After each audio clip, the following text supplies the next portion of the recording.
Assalamualaikum warahmatullahi wabarakatuh. Al-Fatihah.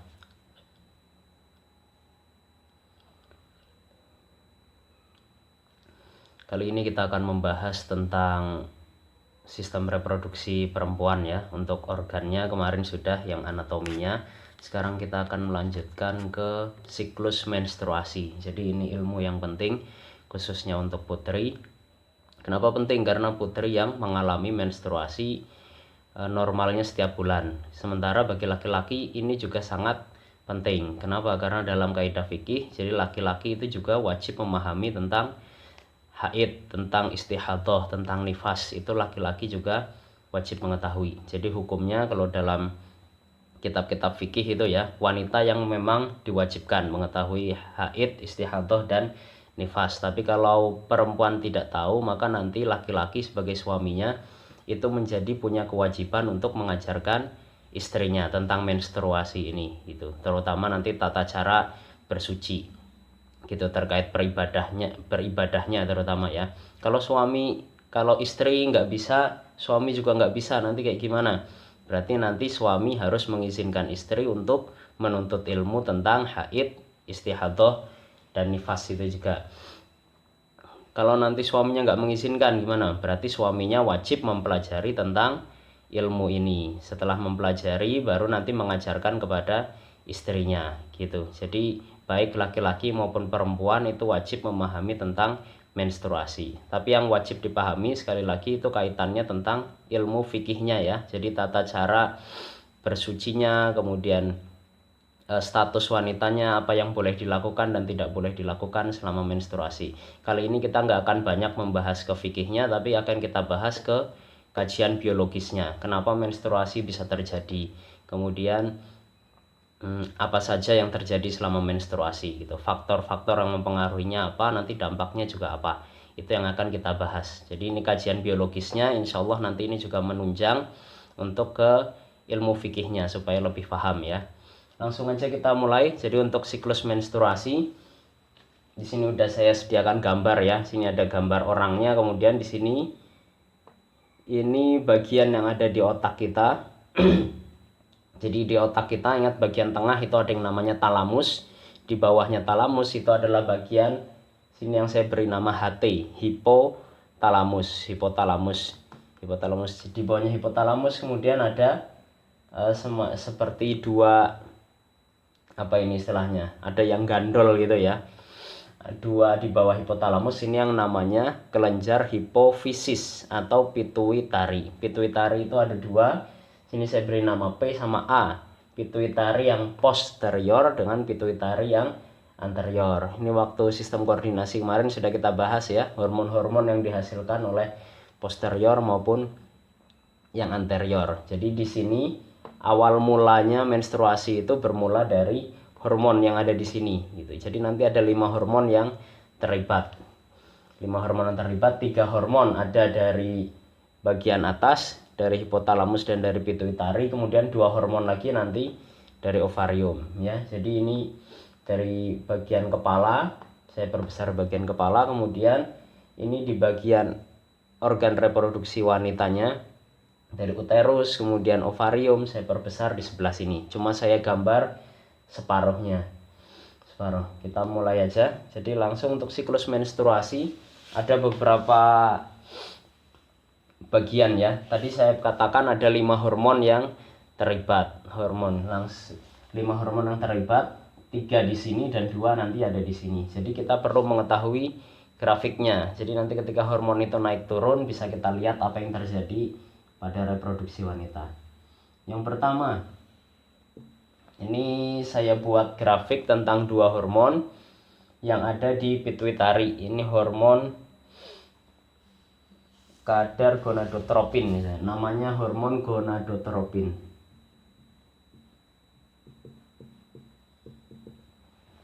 Gonadotropin berarti gonad, ada kata gonad ya. Ingat gonad itu waktu di bagian anatomi sudah kita bahas. Gonad itu adalah jadi organ reproduksi baik pada laki-laki maupun perempuan yang fungsinya nanti menghasilkan sel.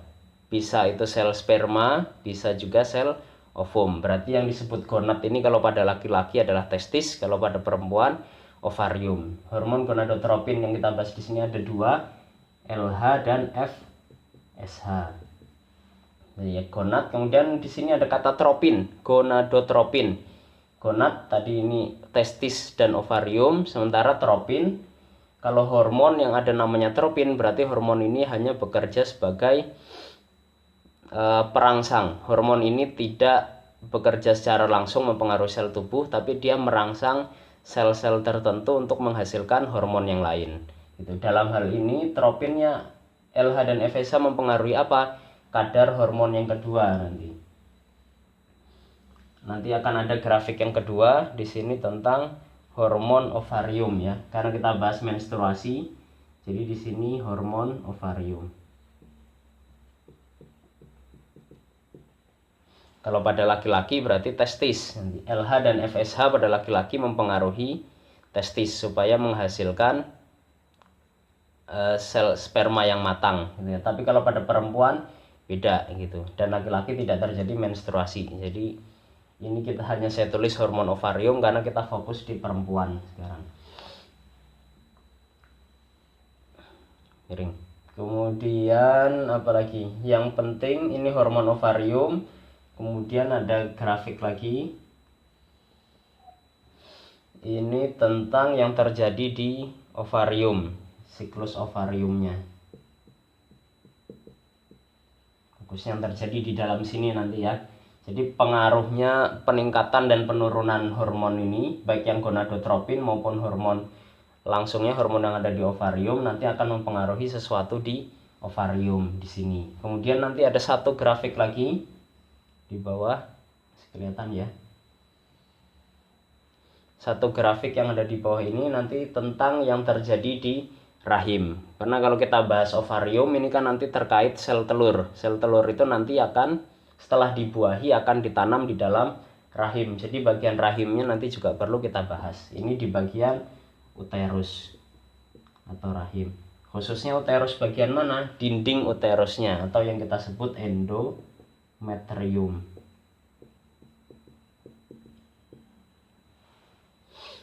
Ya, ini ya. Jadi ada 4 grafik.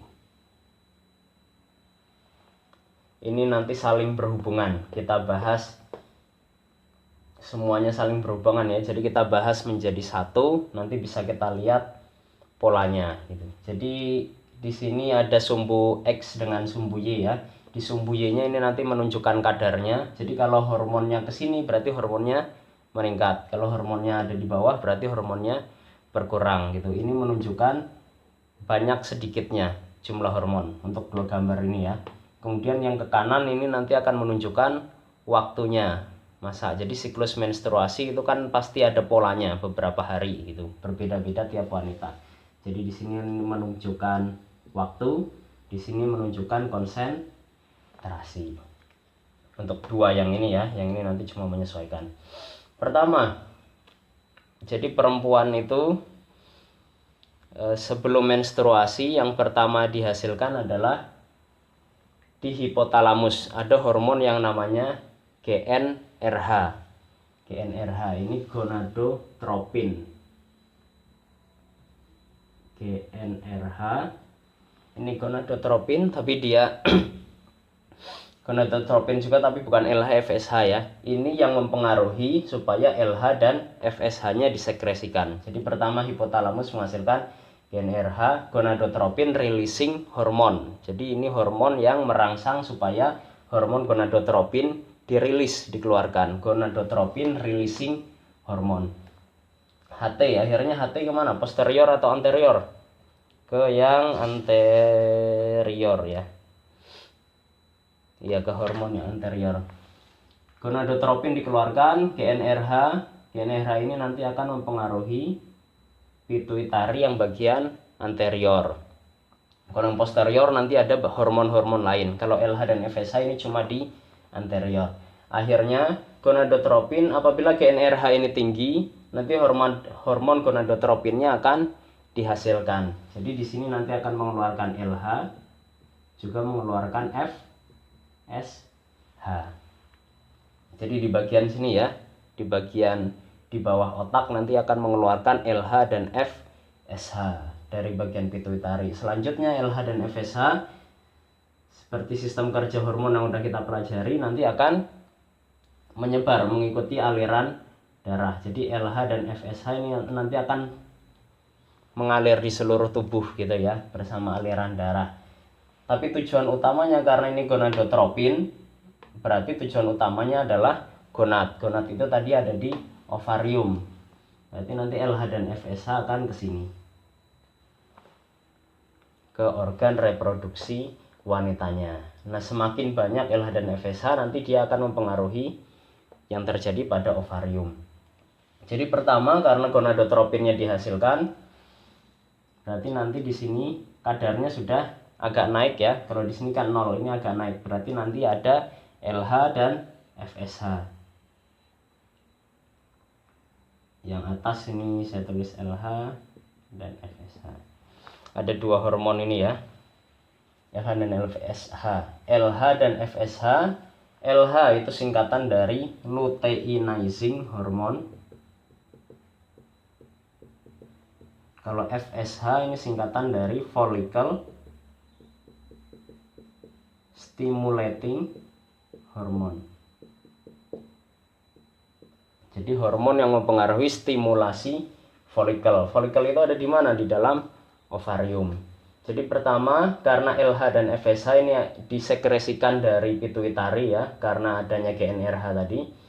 Akhirnya ini nanti mempengaruhi ada FSH, follicle stimulating hormone. FSH ini merangsang supaya folikel yang ada di dalam ovarium mulai tumbuh. Jadi di dalam ovarium kita itu ada sangat banyak folikel. Pada ovarium perempuan ya ada ratusan ribu folikel gitu.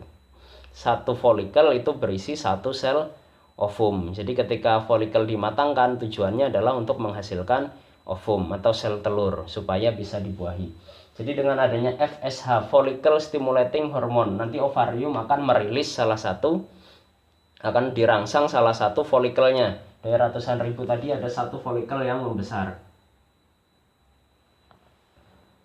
Folikel yang membesar, folikel ini nanti selain berisi sel telur, dia juga akan mensekresikan hormon selanjutnya. Kita sudah 3 hormon tadi ya, GnRH, LH, FSH. Hormon selanjutnya yang disekresikan oleh folikel adalah hormon estrogen. Jadi ketika folikel ini sudah distimulasi, sudah mulai tumbuh, nanti dia akan menghasilkan estrogen. Berarti kalau kadar LH dan FSH di sini meningkat, nanti akan menghasilkan estrogen. Berarti estrogen juga meningkat di sini ya. Meningkat. Nah, di sini yang terjadi di ovarium. Kalau ini bukan grafik ya. Ini cuma gambar yang menunjukkan selama fasenya ini. Di ovarium nanti akan dilepaskan folikelnya. Salah satu folikel tadi berisi sel telur. Jadi di dalam folikel ada sel telurnya kayak gini ya. Dan ini menghasilkan estrogen, makanya ada estrogen yang dihasilkan di sini. Estrogen. Ini pada hari pertama. Hari pertama siklus menstruasi dihasilkan ini ya. Ini selanjutnya semakin ke kanan ini menunjukkan masanya nanti, waktu. Hari pertama, hari kedua, hari kelima, hari ketujuh, hari ke-15 atau 14 dan seterusnya ya. Sampai bergantung siklus yang terjadi tiap perempuan itu kan berbeda-beda. Jadi bisa jadi di sini 28 hari. Normalnya kalau di buku biasanya ditulis 28, satu siklus ini 28 hari. Tapi ada juga yang perempuan sampai 40 hari. Bahkan ada yang sampai waktu yang lebih dari itu. Jadi kalau dalam kajian fikih kita, di kitab-kitab fikih, menstruasi itu minimal berapa? Paling pendek 1 hari untuk menstruasinya ya, 1 hari. Kemudian masa sucinya paling pendek berapa? Paling pendek 15 hari. Untuk menstruasinya paling pendek 1 hari, paling lama 15 hari. Masa suci perempuan paling pendek 15 hari. Paling panjangnya berapa? Tidak ada batasan. Kalau tidak ada batasan berarti sumbu X-nya ini bisa jadi panjangnya bukan cuma 28 hari, bisa jadi 40 hari, bisa jadi 60 hari. Atau karena tadi tidak ada batasnya, bisa jadi sangat lama gitu, berbeda-beda tiap wanita dan ada banyak faktor yang mempengaruhi. Jadi di hari-hari awal LH dan FSH disekresikan. LH-nya belum menjalankan fungsi apa-apa, baru FSH tadi ya, follicle stimulating hormone. Follicle stimulating hormone mempengaruhi follicle supaya tumbuh. Setelah follicle tumbuh, follicle ini nanti akan menghasilkan estrogen. Akhirnya kadar estrogennya juga naik. Ketika FSH ini naik, follicle terbentuk, estrogen juga naik gitu ya. Endometriumnya kita bahas nanti aja. Semakin lama nanti follicle kan tadi sudah distimulasi supaya matang. Lama-lama dia jadi makin siap untuk mengeluarkan ovumnya gitu, semakin besar. Berarti semakin besar nanti estrogennya juga semakin banyak. Estrogennya akan meningkat. Nah, estrogen yang meningkat ini nanti akan menghambat hormon LH maupun FSH. Jadi ini nggak akan meningkat terus, ini akan stabil. Malah cenderung agak turun sekitar sini ya. LH dan FSH-nya stabil. Kenapa stabil? Karena estrogen menghambat. Ini yang namanya respon umpan balik hormon ya. Semakin banyak estrogen, semakin dihambat LH dan FSH-nya. Seiring waktu juga 5 hari, 7 hari, follicle ini semakin lama semakin besar. Sampai akhirnya nanti jadi follicle yang sudah siap mengeluarkan ovumnya ya. Ini yang nanti namanya follicle de Graaff. Ini nggak usah dihafalin, nggak apa-apa. Follicle de Graaff. Cuma mungkin waktu kalian baca buku nanti dengar istilah follicle de Graaff itu apa ya, follicle di masa ini ya, ketika dia sudah cukup besar, sudah cukup matang gitu. Follicle de Graaff berarti nanti estrogennya, karena ini sudah matang, kadar estrogen yang dihasilkan juga akan sangat meningkat karena ini sudah membesar. Akhirnya pada hari-hari tertentu menjelang masa subur ya, kadar estrogen itu nanti akan meningkat drastis. Puncaknya ya ada di pertengahan siklus. Sekali lagi masa siklus ini berbeda-beda tiap perempuan, tapi misalnya di grafik ini kita buat 28 hari, berarti puncaknya di tengah-tengah kurang lebih 14 hari.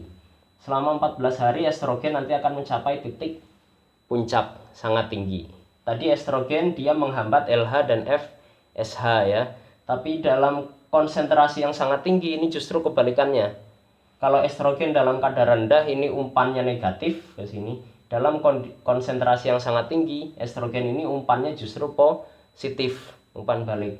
Estrogen nanti akan menyebabkan LH sama FSH yang disekresikan itu menjadi meningkat. Jadi di sini nanti FSH-nya meningkat drastis, LH-nya lebih lagi sangat tinggi. Nah, inilah yang terjadi di masa subur perempuan ya. Di masa subur. LH sangat tinggi. LH itu tadi apa? Luteinizing hormone. Jadi ketika LH sangat tinggi ini nanti akan mempengaruhi follicle juga. Jadi di masa tengah-tengah siklus menstruasi ini nanti follicle yang sudah matang tadi, follicle de Graaff, akhirnya akan melepaskan sel telurnya. Follicle-nya pecah gitu ya, mengeluarkan sel telur. Follicle tadi terdapat di mana? Di ovarium ini ya. Follicle ada di bagian ovarium. Jadi di ovarium dari ratusan ribu follicle tadi salah satu follicle dimatangkan oleh perannya hormon FSH. Setelah itu follicle-nya nanti semakin besar menghasilkan estrogen. Jadi ovarium ini nanti akan menghasilkan estrogen dari mana? Dari follicle-nya. Semakin lama follicle-nya semakin besar.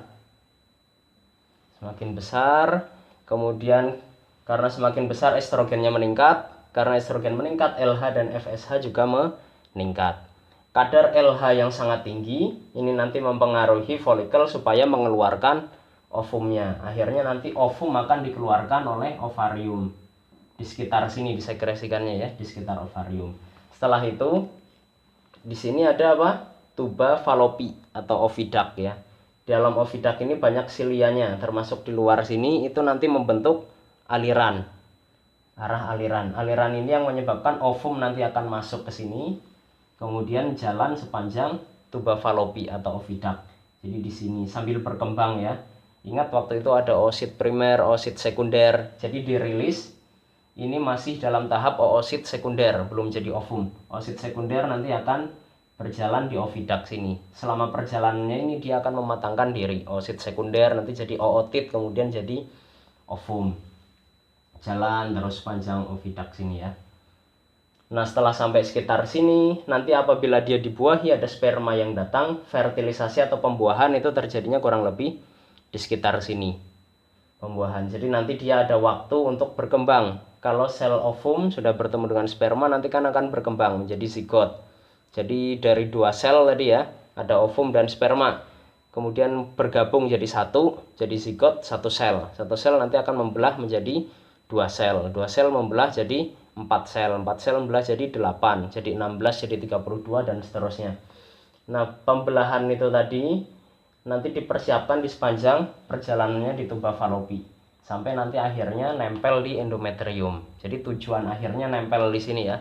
Janin itu makanya membesar di dalam rahim. Kenapa? Karena sel telur dan sperma tadi yang sudah fertilisasi, sudah bergabung, nanti akan nempel di endometrium di dalam rahim. Oke, kita kembali lagi ke sini. Setelah ovum dikeluarkan, nanti ovum jalan ke sini, berarti tersisa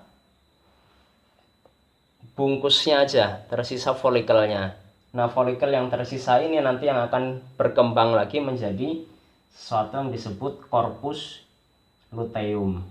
Ini ya, corpus luteum gitu. Jadi ovumnya tadi melanjutkan perjalanan di oviduct atau di tuba falopi, tapi sisa bungkusnya folikel ini nanti akan berkembang menjadi corpus luteum. Makanya hormon ini dikasih nama LH tadi, luteinizing hormon, karena di sini asal mulanya akibat LH ini folikel mengeluarkan ovum dan dia berkembang menjadi corpus luteum. Makanya luteum, luteinizing, luteinizing hormon. Ini yang menyebabkan corpus luteumnya terbentuk ya. Corpus luteum fungsinya buat apa? Sama seperti folikel tadi, bedanya cuma nggak ada ovumnya. Berarti dia masih menghasilkan estrogen.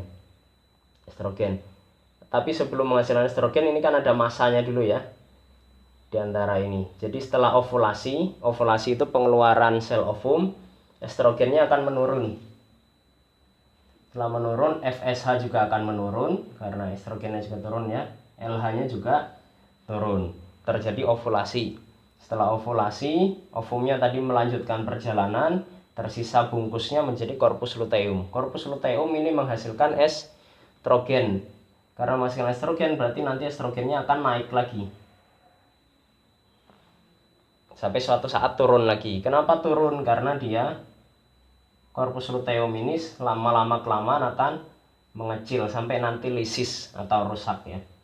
Ketika lisis berarti sudah tidak ada estrogen yang dihasilkan. Ini sudah rendah.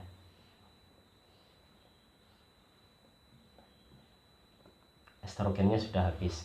Selain itu, corpus luteum ini juga mensekresikan hormon lain. Hormon pada perempuan khususnya yang namanya progesteron. Jadi selama di sini, ini folikel ini belum menghasilkan progesteron ya. Berarti progesteronnya masih di sini, masih 0. Ketika sudah ovulasi, kemudian folikelnya membesar, berubah menjadi corpus luteum, ini menghasilkan progesteron. Progesteron di sini meningkat, malah lebih tinggi daripada estrogennya. Meningkat, corpus luteum menghasilkan estrogen dan progesteron, makanya meningkat semua ya. Kemudian corpus luteumnya mengecil, sekresi hormonnya nanti berkurang, makin lama semakin kecil, berkurang sampai nanti habis. Nah ketika habis inilah terjadi menstruasi. LH-FSH-nya gimana? LH-FSH sama, di sini juga nanti akan menurun semua. Tapi menjelang akhir, ketika corpus luteumnya ini sudah lisis, sudah mulai rusak, ini nanti akan ditingkatkan kembali. Tingkatkan kembali ke titik awal ini ya. Kenapa harus ditingkatkan kembali? Karena LH dan FSH ini follicle stimulating hormone. Setelah satu folikel ini nanti rusak, sudah nggak bisa dipakai, dia akan mempersiapkan satu folikel yang baru lagi untuk siklus menstruasi selanjutnya. Jadi dipersiapkan, makanya di sini dinaikkan. Kecuali terjadi kehamilan. Kalau terjadi kehamilan ya, ketika terjadi kehamilan nanti tidak ada folikel baru yang dihasilkan gitu. Karena folikel ini kan tujuannya tadi apa? Menghasilkan ovum. Kalau ovumnya sudah dibuahi, dia tidak menghasilkan ovum. Makanya perempuan nanti tidak menstruasi selama apabila kehamilan terjadi. Sampai sini Sudah jelas ya? Saya ulangi lagi. Yang pertama tadi gonadotropin releasing hormone GnRH di hipotalamus menghasilkan hormon GnRH. GnRH ini akan mempengaruhi pituitari anterior. Pituitari anterior nanti menghasilkan dua hormon, LH dan FSH. LH luteinizing hormone, FSH follicle stimulating hormone. Follicle stimulating berarti dia akan menstimulus folikel yang ada di dalam ovarium. Jadi FSH ini akan memerintah ovarium supaya mengembangkan salah satu folikelnya. Sementara LH ini luteinizing, fungsinya nanti untuk merangsang folikel yang dihasilkan di ovarium supaya mengeluarkan sel telurnya kemudian berubah menjadi corpus luteum. Corpus luteum, makanya namanya luteinizing hormone. FH dan LH dan FSH kadarnya di sini masih stabil ya, meningkat sedikit, akhirnya folikel terbentuk. Folikel ini nanti menghasilkan estrogen, sehingga estrogen di sini kadarnya naik. Makin lama estrogen semakin naik karena folikelnya terus berkembang. Estrogen tadi dalam kadar sedikit akan menghambat LH dan FSH, berarti di sini umpan balik negatif. Kadar estrogen yang rendah itu akan menjadikan umpan balik negatif untuk LH dan FSH, sehingga LH dan FSH ini nggak akan terjadi peningkatan, selalu stabil, bahkan cenderung berkurang di sini ya. Tapi estrogen semakin lama semakin banyak. Kenapa semakin banyak? Karena folikelnya sudah membesar. Ketika folikelnya membesar sampai nanti siap ovulasi, di sini dia akan semakin tinggi. Estrogen dalam kondisi rendah akan menghambat LH dan FSH. Estrogen dalam kondisi tinggi ini justru akan bukan menghambat, justru menstimulasi. Umpan baliknya berubah jadi umpan balik positif. Sehingga ketika estrogen tinggi, LH dan FSH nanti juga tinggi. Ini terjadi di kisaran tengah-tengah fase menstruasi. Jadi di sini masa suburnya itu ya, kira-kira ada di tengah sini. Akhirnya meningkat, FSH dan LH juga meningkat. Peningkatan estrogen akibat perkembangan folikel diikuti dengan peningkatan LH dan FSH. LH yang meningkat tinggi ini akan mempengaruhi folikel supaya melepaskan ovumnya, sel telur, bukan ovum ya, oosit sekundernya tadi. Akhirnya folikel mengeluarkan sel telur. Sel telur dari ovum nanti akan masuk ke oviduct di sini. Bisa terjadi pembuahan dengan sperma apabila dibuahi. Kalau tidak dibuahi ya nanti berarti jadi menstruasi. Kalau dibuahi terjadi kehamilan, tidak terjadi menstruasi. Oosit sekundernya dikeluarkan atau sel telurnya dikeluarkan ya. Tersisa bungkus folikelnya. Bungkus folikel ini yang nanti akan berkembang menjadi corpus luteum. Corpus luteum ini nanti menghasilkan dua hormon, estrogen dan progesteron. Hormon yang kedua yang namanya progesteron. Jadi setelah ovulasi, LH dan FSH akan berkurang. Berarti kalau ini berkurang, nanti ini juga berkurang ya. Estrogennya akan menurun juga akibat penurunan LH dan FSH. Tapi kemudian corpus luteum menghasilkan estrogen dan progesteron, jadinya estrogennya nanti naik lagi. Kemudian progesteron yang dihasilkan corpus luteum ini juga meningkat. Sampai suatu saat corpus luteum ini lama-kelamaan akan mengecil. Berarti ketika mengecil ini berkurang, turun konsentrasinya ya. Setelah berkurang lama-lama lisis atau rusak, berarti sudah habis. Ketika ini sudah habis estrogen dan progesteron, LH dan FSH ditingkatkan lagi oleh siapa? Oleh hipotalamus, GnRH. Ditingkatkan lagi. Fungsinya untuk apa ditingkatkan? Karena di sini sudah lisis, dia akan mempersiapkan folikel yang baru supaya matang. Tadi ovarium punya ratusan ribu folikel ya. Folikel selanjutnya dimatangkan. Dari ratusan ribu itu mungkin cuma beberapa ratus yang nanti akan berkembang seperti ini. Makanya perempuan itu punya jatah. Jadi akan menghasilkan berapa ovum selama hidupnya. Kalau ovum yang dihasilkan sudah habis, itulah nanti yang disebut menopause gitu. Jadi bergantung, perempuan menopause itu beda-beda juga, bergantung kapan dia mulai baliknya, kapan dia pertama balik ya. Kemudian setiap balik itu setiap bulan atau setiap fasenya kan nanti menghasilkan ovum. Ketika ovumnya sudah habis nanti akan menopause. Makanya perempuan beda-beda, ada yang menopausnya usia 38, ada yang menopausnya usia 40, ada usia 45, ada sampai usia 50 gitu. Atau sampai tua mungkin baru menopause kalau ovumnya banyak. Gitu, beda-beda. Ini yang terjadi pada hormon dan pada ovarium. Kemudian satu lagi yang tidak boleh kita lupa adalah endometrium. Ini juga penting. Bagian endometrium ini juga sangat penting karena terkait kehamilan dan menstruasi ya. Ketika LH dan FSH ini hari pertama tadi ya sampai hari ke-28. Hari pertama pada siklus menstruasi itu dihitung ketika hari pertama darah keluar pada wanita, darah haidnya ya, menstruasi. Artinya dinding endometrium yang awalnya tebal itu nanti akan luruh, akan akan luruh gitu ya, luruh menjadi darah yang dikeluarkan. Darah ini akhirnya nanti menipis lagi. Jadi di sini dindingnya kan tebal, biasanya di sini digambarkan turun. Turun ini apa? Dia meluruh, luruh menjadi darah yang dikeluarkan ketika menstruasi itu. Setelah itu nanti di sini folikelnya berkembang tadi ya. Folikel mulai berkembang menghasilkan estrogen. Estrogen ini akan menyebabkan dinding rahim atau endometrium menebal. Jadi semakin estrogennya naik, dinding endometrium ini juga akan menebal sampai ke puncaknya kira-kira di tengah sini ya. Jadi di sini nanti dia akan menebal. Untuk apa menebal? Dia mempersiapkan diri untuk ditanami oleh zigot, oleh sel telur dan sperma yang sudah melakukan pembuahan. Jadi di sini nanti dinding rahim akan menebal. Yang tadi cuma segini, nanti jadi semakin tebal. Semakin tebal dan banyak mengandung pembuluh darah. Kenapa pembuluh darah? Karena pembuluh darah itu nanti yang akan dihubungkan dengan janin. Jadi janin atau bayi yang ada di dalam kandungan perempuan ya, itu dia dapat nutrisi kan dari darah ibunya. Makanya dinding ini menebal dan banyak mengandung pembuluh darah. Supaya nanti ketika bayinya nempel di sini, janinnya nempel, nanti pembuluh darahnya akan nyambung dengan salah satu pembuluh darah gitu ya. Akhirnya menjadi jalur nutrisi untuk si bayi tadi sampai dia usia kehamilan 9 bulan itu, sampai sebelum dilahirkan. Membesar di sini. Endometriumnya menebal. Setelah endometrium menebal, nanti di sini semakin tebal lagi. Estrogennya kemudian menurun ya. Jadi penebalannya berhenti.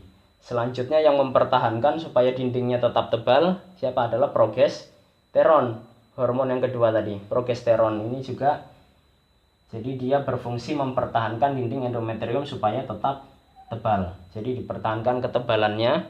Di sini malah sedikit lebih menebal ya. Setelah itu gimana? Setelah sampai puncaknya estrogen dan progesteron tadi menurun karena korpus luteumnya semakin kecil ya, kemudian lisis. Berarti nanti setelah sampai puncaknya gimana? Ini turun lagi. Setelah habis. Ini butuh waktu ya, makanya lebih mundur. Ingat hormon itu responnya lebih lambat. Perbedaan dulu antara sistem saraf dengan hormon. Kalau saraf itu kan langsung, sangat cepat. Kalau hormon itu pengaruhnya lebih lambat tapi bertahan dalam jangka waktu yang lebih panjang. Jadi di sini menurun, kemudian pengaruhnya nanti ke endometrium beberapa hari setelahnya baru turun. Sampai kembali ke sini lagi. Nah, turunnya ini yang dinamakan fase menstruasi. Jadi ketika rendah ini ya, sekian hari ini fase menstruasi. Ya. Menurunnya ini, meluruhnya atau menipisnya dinding endometrium ini yang dinamakan fase menstruasi. Di sini keluarnya darah. Setelah darah berhenti, nanti dinding endometrium menebal lagi. Penebalan dinding endometrium ini yang disebut fase sekresi. Oh maaf, bukan sekresi. Proliferasi. Proliferasi di sini berarti perkembangan alhamdulillah. Perkembangan folikel di sini ya, dan terjadi penebalan dinding endometrium sampai puncaknya tadi folikel mengeluarkan ovum. Kemudian menjadi korpus luteum. Korpus luteum tadi menghasilkan estrogen dan progesteron. Karena banyak hormon estrogen dan progesteron yang dihasilkan, di sini dikasih nama fase sekresi. Setelah ini kembali lagi ke fase menstruasi. Jadi ada 3 fase siklus menstruasi perempuan. Menstruasi, fase menstruasi, fase proliferasi atau perkembangan endometrium dan perkembangan folikel, kemudian fase sekresi. Ketika ketebalan endometrium dipertahankan, korpus luteum menghasilkan estrogen dan progesteron. Jadi di masa-masa ini ya, ini adalah masa subur, terutama yang awal di sini ini adalah masa suburnya. Apabila spermanya datang di waktu-waktu ini, nanti kemungkinan terjadinya pembuahan lebih tinggi. Kenapa? Karena endometriumnya, karena oosit primernya sudah dikeluarkan tadi ya, sel telurnya sudah dikeluarkan, nanti akan siap dibuahi. Kalau di sini ini belum siap dibuahi karena ovumnya belum dikeluarkan. Jadi apabila terjadi hubungan laki-laki dengan perempuan di kisaran masa ini tidak akan terjadi kehamilan. Kenapa? Karena ovumnya belum ada. Tapi setelah ini, kalaupun di sini terjadi gitu ya, ini juga nggak akan siap. Kenapa? Karena endometriumnya masih tipis. Tapi di sini setelah pertengahan ini masa subur, sel ovumnya sudah ada, mulai berkembang di dalam oviduct, endometriumnya sudah tebal. Apabila terjadi pembuahan, nanti bayinya nempel di rahim, ini lebih berpotensi mengalami kehamilan. Gitu. Ini nanti dindingnya menebal, kemudian nanti menipis lagi kembali ke fase menstruasi, meluruh lagi. Nah, di sini ini juga tidak bisa terjadi kehamilan. Kenapa? Karena endometriumnya sudah tipis. Berarti kalaupun terjadi pembuahan tidak akan bisa menempel di rahim, artinya tidak akan bisa berkembang menjadi janin, menjadi bayi. Gitu. Nah, di sini ada hikmahnya juga ya. Jadi kita dalam agama kita itu kan dilarang melakukan hubungan suami istri selama menstruasi. Kenapa dilarang di sini?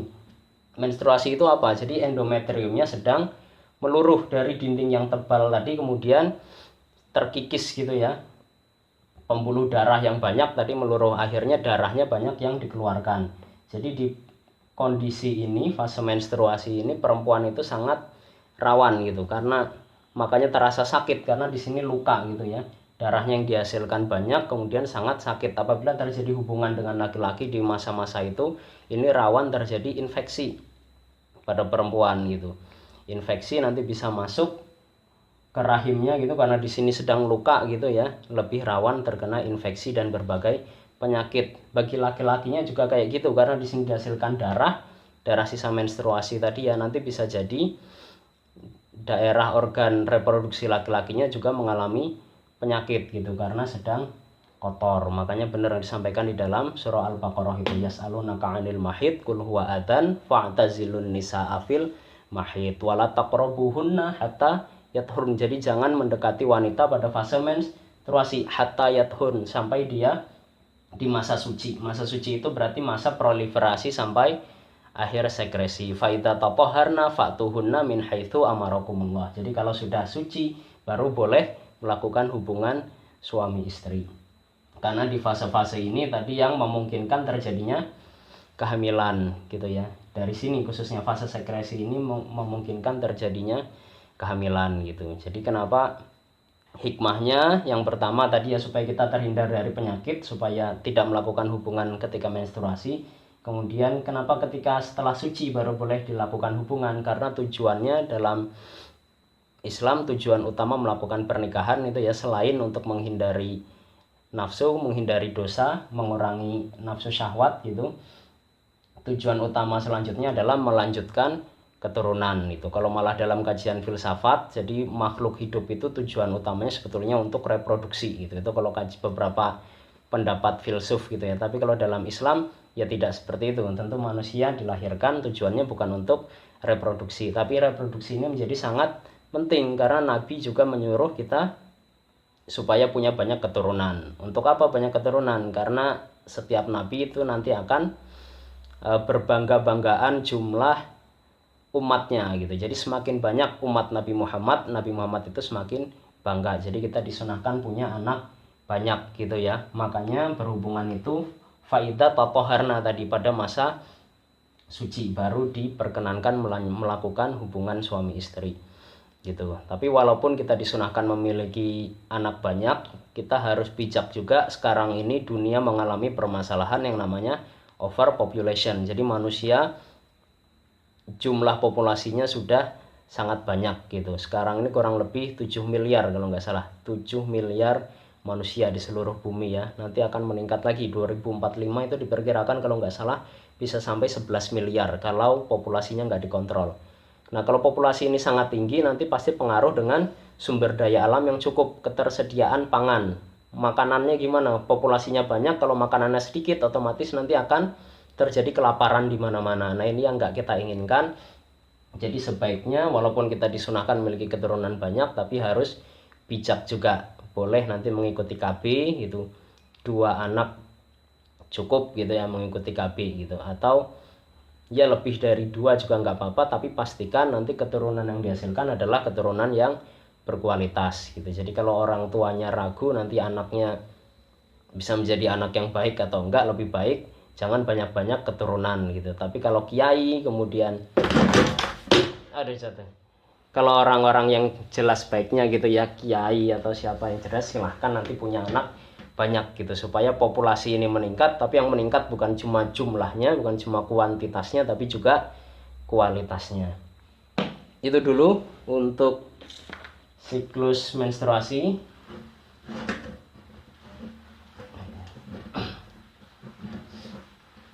Oh ya, kemudian masanya tadi loh saya lupa.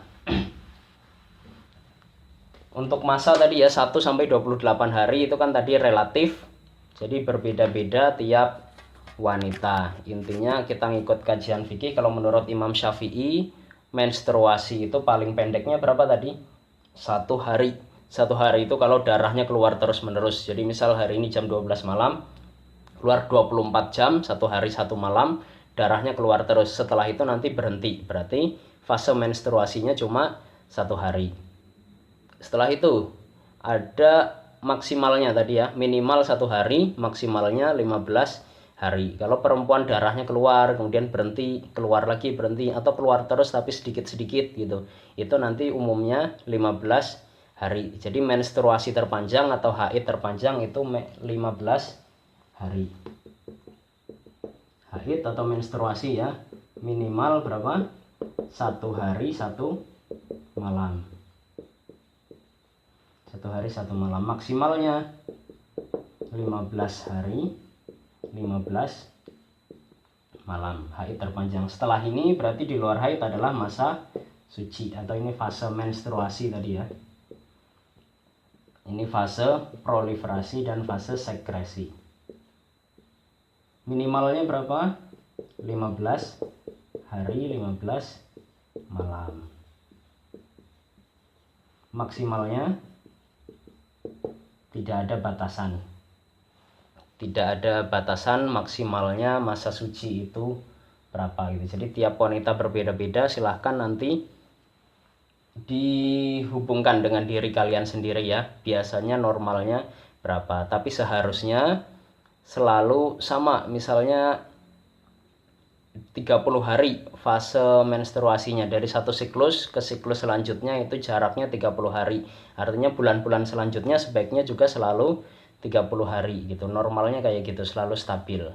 Karena menstruasi ini dipengaruhi hormon tadi ya. Jadi perubahan hormon pada perempuan itu nanti sangat mempengaruhi fase menstruasi. Contohnya sedang stres gitu, tekanan tinggi.